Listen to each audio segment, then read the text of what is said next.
Assalamualaikum warahmatullahi wabarakatuh.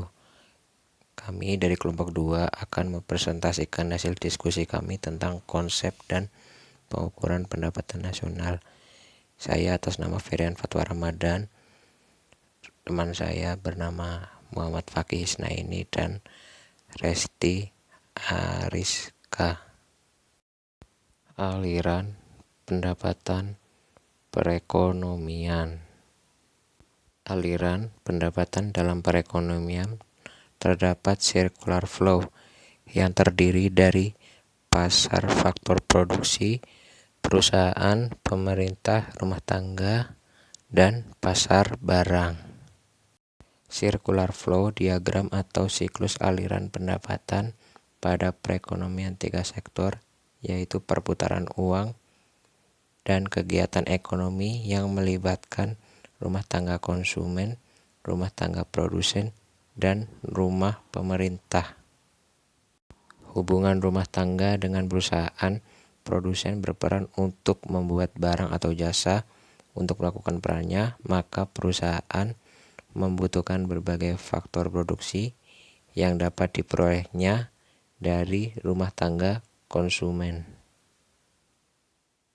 Hubungan rumah tangga konsumen dengan perusahaan konsumen membutuhkan barang-barang yang diproduksi oleh produsen untuk memenuhi kebutuhannya. Hubungan pemerintah dengan rumah tangga konsumen dan perusahaan.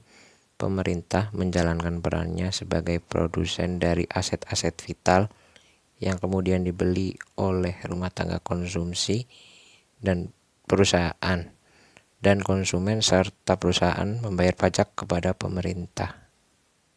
Faktor-faktor produksi yang digunakan untuk menghasilkan barang dan jasa antara lain: 1. Gaji dan upah yang merupakan pendapatan tenaga kerja.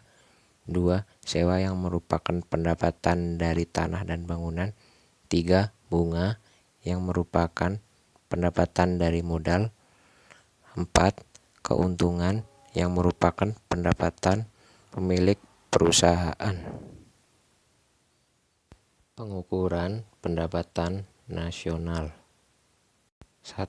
Metode pendekatan pendapatan. Rumus menghitung dengan metode pendekatan pendapatan yaitu Y sama dengan R plus W plus I plus P. 2. Metode pendekatan produksi. Perhitungan pendapatan nasional dengan metode produksi dilakukan dengan cara menjumlahkan nilai tambah atau value added yang diwujudkan dengan berbagai jenis sektor yang ada dalam perekonomian, antara lain: A. Sektor premier yang terdiri dari pertanian, peternakan, kehutanan dan perikanan, pertambangan dan penggalian. B. Sektor sekunder yang terdiri dari industri pengolahan, listrik, air, dan gas. Yang C. Sektor tersier yang terdiri dari perdagangan, hotel dan restoran, pengangkutan dan telekomunikasi, jasa-jasa lain.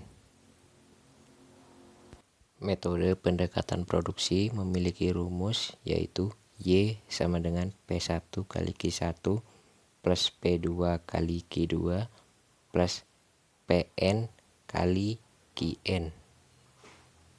3. Metode pendekatan pengeluaran.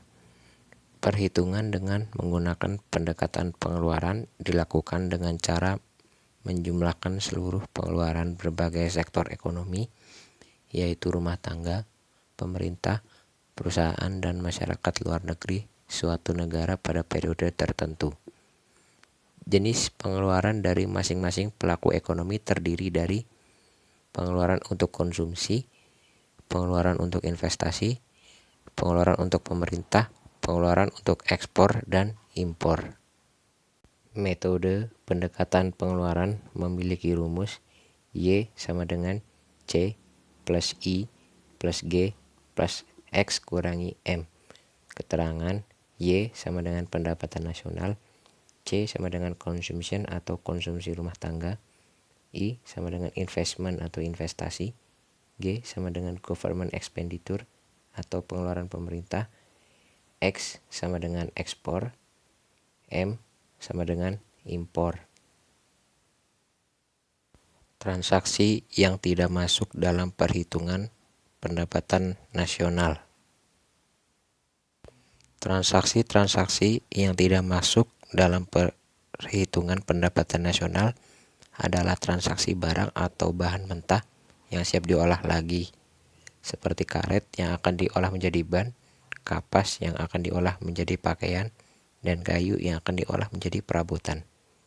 Selain itu, ada pula transaksi yang seharusnya masuk ke dalam PDB, namun tidak berhasil dimasukkan karena transaksi tersebut dilakukan secara tertutup atau ilegal, seperti perdagangan manusia, senjata api, narkoba, dan barang-barang yang dijual di pasar gelap. Terima kasih telah menyaksikan video dari kami. Apabila terdapat kesalahan, kami memohon maaf yang sebesar-besarnya.